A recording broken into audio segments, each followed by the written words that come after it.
Saludamos al economista Rubén Benítez. Él fue gerente de Etapa EP, es también exgerente de la empresa eléctrica regional Centro Sur y se desempeña en el sector privado. Economista Benítez, la Contraloría General del Estado ha emitido un examen especial denominado DPA 0066-2025 sobre acciones que se dieron desde etapa relacionados con un análisis sobre sistemas de talento humano y pago de remuneraciones en la empresa. En su criterio, ¿qué es lo principal, lo fundamental que se señala en este informe? Gustavo, muchas gracias por este espacio. Siempre usted tratando de informar bien a la ciudadanía y sobre todo en estos temas que se prestan a confusión, se prestan a manipulación de la información. Creo que es clave que los ciudadanos, la gente de Cuenca entienda perfectamente y de una manera detallada, si es que el tiempo nos permite, qué es lo que ocurre. Usted mencionó bien, este informe es del 0066, abarcó principalmente y en su totalidad temas de talento humano, es decir, relacionados con lo que es pago de remuneraciones, procesos de selección, clasificación y valoración de cargos, todo lo que involucra la parte de talento humano de etapa.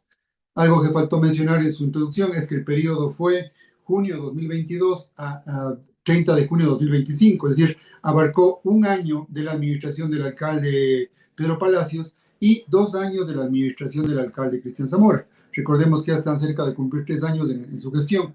Y como abarcó esos dos periodos, también hizo un proceso de revisión de algunas recomendaciones que se venían desde el año 2017, es decir, en el año 2022 que se comenzó a analizar, en este informe que se entregó en el 2025, se analizó muchas de las recomendaciones que venían pendientes desde el año 2017.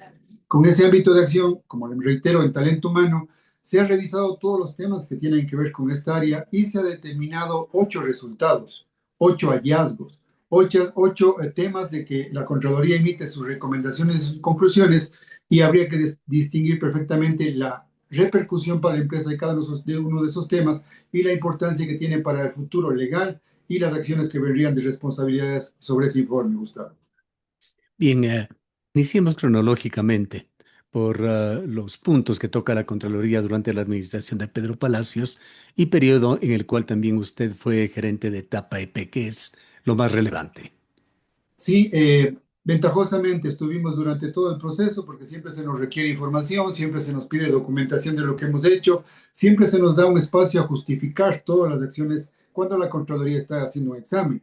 Recordemos también, Gustavo, que la Contraloría hace exámenes operativos o coordinados, planificados, pero también hace exámenes especiales como este. Este es un examen especial. Y respondió a ciertas observaciones que tuvo Contraloría, de denuncias incluso, que vamos a tocarlo después, de un caso que se dio y ello ratifica. Pero distinguiendo lo que usted me pide que lo hagamos, lo anterior de lo nuevo, lo que tuvimos en lo anterior es revisión de recomendaciones 2017, básicamente por pagos que se habían hecho de más a los empleados y trabajadores de etapa en el cálculo del 13º. Esto ya lo teníamos nosotros claro, habíamos ya iniciado el proceso de recuperación, incluso la Contraloría determinó un muestreo pequeño de 60 funcionarios del total de 700 y se estableció que se debía recuperar esos valores. Hago énfasis aquí, Gustavo, porque están manipulando la información. No es por trabajos que han hecho y se les están descontando, no es que se les está quitando la remuneración y afectando los derechos, no. Es que la Contraloría determinó que en el 13º se había pagado de más, incluyéndose algunos rubros que no debían incluirse en el cálculo, y responsablemente tomamos esa recomendación, la ejecutamos, recuperamos la totalidad de los valores de este muestreo de 60 que le digo, y quedó establecido los valores, los registros contables y el proceso para que se siga recuperando. Imagino que la Contraloría está evidenciando que luego de que salimos en mayo de 2023 no se siguieron recuperando esos valores y están todavía pendientes de recuperar. Ese es el primer tema. Los hechos, usted señala, fueron del 2017. Desde el Eh, 2017 se la siguieron Contraloría pagando. emitió recomendaciones. ¿Qué es lo que se hizo sobre estas recomendaciones? Pues hacen referencia a un informe del 2021 sobre este tema de los pagos del 13º sueldo Sí, y la actual administración de etapa señala que es un tema que ya se gestionó o esta contingencia ya se gestionó, es lo que dice, habiéndose remitido los expedientes a la propia Contraloría para su cobro por vía coactiva. ¿Qué se hizo en su administración? ¿Qué es lo que ha hecho la nueva administración? exacto, Gustavo. De nuevo, hacer énfasis. Estos pagos se dieron desde el 2017, se siguió pagando el 13º en forma equivocada, 2017, 2018, 2019. Llegamos nosotros, llega el alcalde Pedro Palacios, corregimos esa forma de cálculo y se comienzan a recuperar los valores. Hubo ya valores que hubieron reclamos de los trabajadores y empleados y por eso incluso yo me reuní con el contralor, que estaba el director provincial de Contraloría en esa época, para acordar que ellos nos apoyen con la labor coactiva. Si es que no se ha podido recuperar hasta la fecha, debía buscarse otros mecanismos, por eso decía que han transcurrido 3 años en los cuales tendrán que justificar por qué no se han recuperado esos valores. Pero no es afectar ningún derecho, ningún trabajo que se ha hecho, sino un pago que, en mi criterio, coincido con lo de Contraloría, se pagó de más. Pero como le Al digo, hablar, al hablar de coactivas, debemos entender que es un tema que la Contraloría debe canalizarlo a través de la justicia. y no, y es un tema legal de cobro de cartera, pero ¿por qué no podíamos hacerlo nosotros? Porque TAPA tiene la acción coactiva para lo que son sus servicios. Si usted no paga agua, si usted no paga telecomunicaciones, no paga el internet, TAPA sí puede hacer una acción coactiva sobre sus servicios, pero no puede hacer una acción coactiva sobre deudas de los trabajadores. Por eso se había pedido el apoyo de la Contraloría para recuperarlo. Pero está pendiente esos valores y yo hacía una entrevista previa que tuve, decía, si los trabajadores y empleados creen que se está afectando algún derecho, tienen todos los caminos para hacerlo, todos los procesos legales para no permitir que eso se dé. Sin embargo, como administración teníamos que ejecutar la recomendación de Contraloría y recuperar esos valores. En Ese es el todo primer caso, tema. esto surge de un cálculo equivocado de De un esas cálculo remuneraciones. que se pagó de más del 13º. No hay ningún problema, no se afectó a la empresa, se tendrá que recuperar esos valores y en el momento que se recuperen, quedamos en las cuentas justificadas de ese cálculo indebido que se hizo años anteriores y que luego se corrigió. Ese es el Digamos, el primer tema. siguiente punto exactamente, este de los pagos que se Ya. dieron durante la emergencia sanitaria de la COVID-19. Sí, acuérdense, Gustavo, que hubo un decreto presidencial de emergencia que establecía esta suspensión de las jornadas, el teletrabajo, y muchos de los trabajadores empleados se fueron a esa opción. Podían desde su casa trabajar, se les habilitó los sistemas y lo demás, pero había ciertos trabajadores que por sus funciones, específicamente que tenía gente que tenía que estar en contacto con otra gente, promotores y temas así, no pudieron hacer su labor de teletrabajo. Y se estableció en ese mismo decreto que las máximas autoridades establecieran cómo recuperan. Y se dio, de mi parte, con mi administración, se dio las opciones de, podrían hacer con cargo sus vacaciones, podrían haber, decir que trabajan horas extras para recuperar lo que no trabajaron, e incluso se permitía que se puedan pagar económicamente lo que recibieron por esas jornadas no trabajadas. Entonces, ya quedó el camino, son $25,000 más o menos que etapa igual tendrá que compensar y incluso nosotros habíamos puesto condición, si alguien quiere irse de vacaciones, primero arregle el tema de las jornadas que no se elaboraron en el COVID. Si alguien sale con liquidación, primero arregle eso. Entonces, recuperamos de la mayor parte de recursos, sin embargo, quedaba pendiente el momento que salimos, mayo de 2023, ciertos valores por recuperar de esa gente que no laboró. De nuevo, no es verdad que se elaboró y les queremos, o bueno, la Contraloría dice que quiere quitarles lo que elaboraron. Fueron jornadas suspendidas que no se elaboraron. En el caso de los demás trabajadores empleados que sí tuvieron teletrabajo o justificaron o trabajaron, no hay ningún tema para devolver, Gustavo. Ese es el segundo aspecto. Yeah. Y eso es lo que implica a la administración suya y durante la alcaldía de Pedro Palacios. Sí, son temas administrativos, procedimientos que se pueden haber pasado. Hay un tema de declaraciones juramentadas. Si alguien no hizo la declaración a tiempo, en mi administración creo que hay un caso que se demoró un día. De ahí de los casos de la nueva administración, desde la gerente, se ha demorado 4 días. Entonces, son temas administrativos de hacer la declaración juramentada de Contraloría antes de ingresar al cargo. Esos son temas administrativos. Y una empresa del tamaño de TAPA, con tanto procedimiento, tanto reglamento, que a alguien se le haya pasado algo, seguramente vendrá un tema administrativo. Siempre estamos expuestos a eso en la parte pública. 7 años todavía tocan para que nos sigan evaluando qué hemos hecho, pero eso es lo único que salió en el periodo de nuestra administración. Bien, ahora los temas que tienen que ver con la planificación, la clasificación de cargos, reclutamiento y selección, evaluación de desempeño y capacitación, además del proceso de pago de remuneraciones, incluye también el periodo desde junio del 2022 y va hasta mediados de este año, 30 de junio de 2025.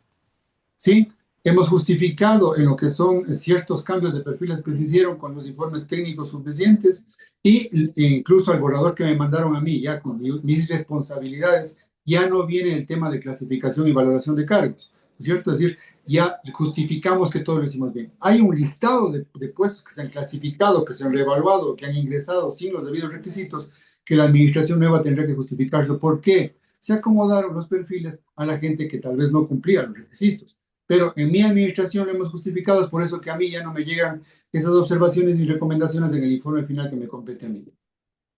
Ahora, etapa señala también la actual administración, me refiero a la inexistencia de responsabilidades civiles o penales. En su defensa, articula una premisa de que el texto del informe preliminar no desprende responsabilidades de tipo civil o penal ni ordena la remisión de antecedentes a la Fiscalía General del Estado. ¿Está de acuerdo usted con esto? Gustavo, lo que estoy de acuerdo es que el informe lo que establece a este momento son hallazgos, establece conclusiones y establece recomendaciones. Sin embargo, de los textos de las recomendaciones y de los hallazgos se puede establecer claramente dónde hay incumplimientos legales o donde no se observó el marco legal actual y se hicieron procesos sin la debida justificación, se hicieron procesos, como dice la Contraloría, no se cumplieron los principios de legalidad y transparencia. Textualmente dice eso la Contraloría en ciertos hallazgos. Y por último dice, se dejó expuesta a la empresa a acciones judiciales. Ahí es donde el tema cambia de ser un proceso, un tema administrativo de trámites, a un tema que no se cumplió la legalidad y transparencia que debía hacerse y luego se dejó expuesta a la empresa a acciones judiciales. Esos temas son los que luego el área de responsabilidades de Contraloría establecerá qué tipo de acción, qué tipo de responsabilidad es, administrativa, civil o penal. Por eso lo único que tenemos ahora es el texto de la Contraloría que dice dónde se incumplió la normativa. Habla también etapa de una extralimitación del órgano de control. De la Contraloría, pues señala que la determinación de responsabilidades no puede presumirse que debe seguir los procedimientos legales establecidos, es decir, el debido proceso judicial. De otra manera, se estaría vulnerándolo. ¿También es un punto de vista que usted coincide o lo ve de una manera diferente? Hay que estar claros que aquí el único árbitro en la cancha es la Contraloría. Yo puedo decir mi opinión, la administración puede decir su opinión, pero quien pone las reglas de juego es el marco legal en el país y establece qué se puede hacer y qué no se puede hacer, y la Contraloría es la que establece dónde se incumplió y no se incumplió. Es decir, que alguien diga, pensamos que está limitando la Contraloría, es como decir, ahora sí me conviene que la Contraloría establezca una responsabilidad, ahora no me conviene. Y creo que eso no puede ponerse un límite al ente de control, hace su tarea. Creo que Contraloría es un órgano muy profesional, los equipos de auditoría están muy preparados para evaluar el cumplimiento de normativa y lo que está diciendo Contraloría es muy diferente hacerlo de hacerlo bien. En nuestro periodo lo hicimos y lo hicimos bien. No hay observaciones que nos compliquen y que digamos que rompimos los principios de legalidad. Hay temas administrativos, pero acá en los temas que se observan de la administración, sobre todo en la creación del cargo, de ese cargo de coordinador y en la relación de parentesco que se establece en el informe, ahí dice que hubo principios de legalidad y transparencia que no se cumplieron. Y eso deriva a responsabilidades posteriores que las determinará la Contraloría. ¿Qué está ¿Cuál en es, ese momento? economista Benítez, en su criterio, el alcance real de estos informes de Contraloría? La responsabilidad de Contraloría es velar el buen y uso adecuado de recursos y el cumplimiento de la normativa. Ese es el Claro, alcance, no hay nada esto más como complejo. misión, pero ¿qué es lo que se desprende de estos informes en concreto?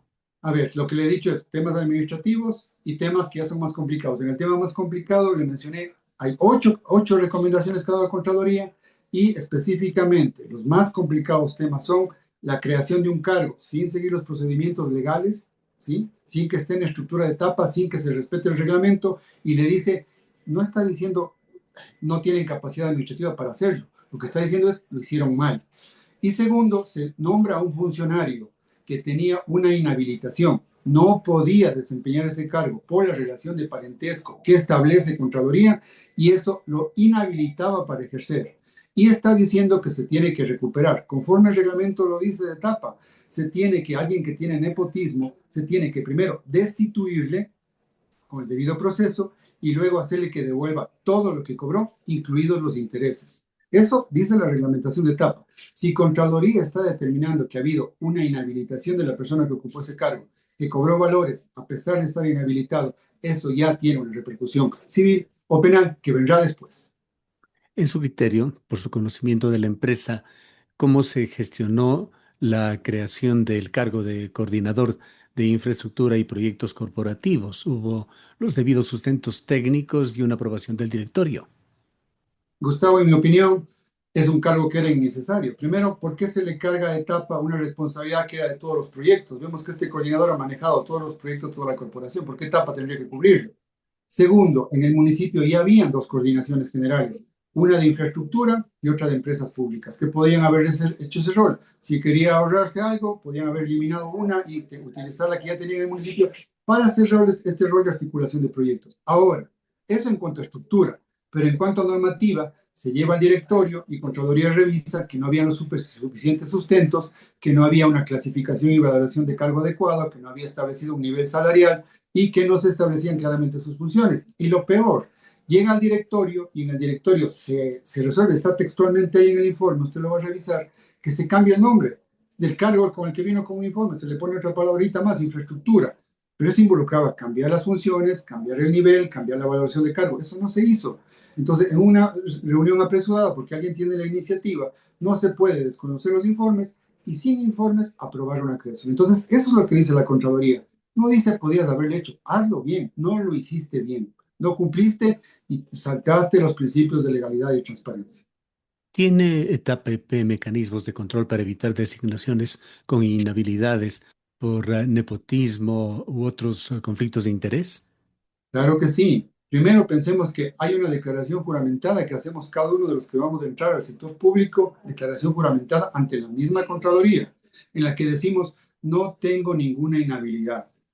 No tengo ningún impedimento. Y un impedimento que establece la ley de empresas públicas es no tener relaciones de parentesco, de nepotismo. Y eso lo declaramos. Segundo, el momento que uno firma la declaración, la acción de personal que se llama, con la que ingresa a etapa, declara nuevamente, jura de que no tiene, declara en su acción personal, de que no tiene impedimento para ejercer cargo público. Y cualquiera tiene que saber que tener una relación de nepotismo es impedimento. En cuanto a la descripción de puestos o descriptivos de funciones y perfiles de cargo, ¿cómo se actúa dentro de la empresa? Siempre que existe un requerimiento desde las gerencias de área o la gerencia general que se requiere un nuevo puesto porque ha cambiado la tecnología, se requieren nuevos proyectos o lo demás, hay una solicitud que se canaliza a talento humano. Talento humano tiene que tener los debidos sustentos de la necesidad institucional o el requerimiento, justificar si se requiere o no, si etapa necesita o no crear ese cargo. Y si es que es así, hacer la valoración del cargo, las funciones que ese cargo va a hacer, el nivel salarial que va a ocupar y el perfil del responsable de la persona o el perfil del cargo que tendrá que cumplir en cuanto a requisitos de experiencia, educación, formación y todo lo demás. Cumplido todo ese informe técnico, eso pasa al directorio para que sea el directorio quien apruebe la modificación de la estructura y la creación de ese cargo. Usted señala que ha venido colaborando con la Contraloría para este informe. ¿Qué tipo de coordinación se dio? Siempre hay requerimientos de información de Contraloría. A todos los que estamos involucrados, tanto a la administración anterior como a esta, permanentemente nos están pidiendo información. Ah, usted dispuso esto, deme el respaldo, con qué memorando. Usted coordinó esto, dígame con cómo lo hizo. Usted presentó este informe, deme una copia del informe. Usted tiene argumentos para rebatir esto. Incluso ya cuando salen las observaciones de estos temas, nos dan un espacio para poder responder y presentar argumentos adicionales que no lo hayamos hecho. Ese ha sido mi rol. Como uno de los que está siendo auditados, yo soy uno de los auditados, tener el espacio de poder justificar, poder argumentar y seguir un proceso de defensa adecuado. ¿Qué piensa sobre la estrategia de defensa pública de la actual administración, que se ha dado a conocer a la ciudadanía a través de boletines de prensa? ¿Coincide con esa intención de deslindar responsabilidades? Claro que no. Yo por eso decía que aquí no define mi responsabilidad como exgerente ni la gerente. No puedo yo tirar tierra ni tampoco poner una cortina de humo. Lo que tengo que hacer es de las cosas en las que yo soy responsable, dar la cara y corregirlas. Si que corregir significa volver los temas a la legalidad o aplicar lo que la ley dice en cuanto a destituciones o recuperación de valores, hay que hacerlo. Entonces, la posición de decir, es que están afectando a los trabajadores porque se va a quitar sus derechos y se les va a devolver lo que es un trabajo justo. No tiene sustento. La posición de que digan de que es un tema administrativo y les están quitando autonomía. No están diciendo eso, están diciendo, háganlo, si lo van a hacer, háganlo bien.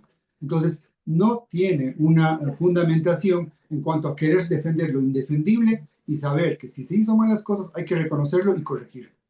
Para finalizar, a partir de los hallazgos preliminares, ¿cree usted que existe un riesgo de judicialización o afectación en su reputación para los funcionarios de su periodo?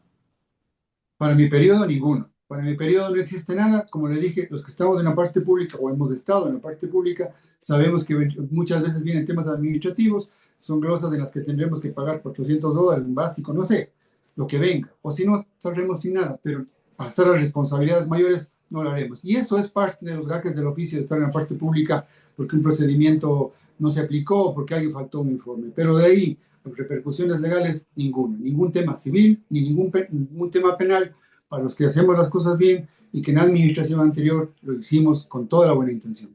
Bien, queremos agradecerle por su presencia. Gracias a usted, Gustavo, muy amable siempre. Un abrazo. Declaraciones del economista Rubén Benítez. Él fue gerente de Etapa EP.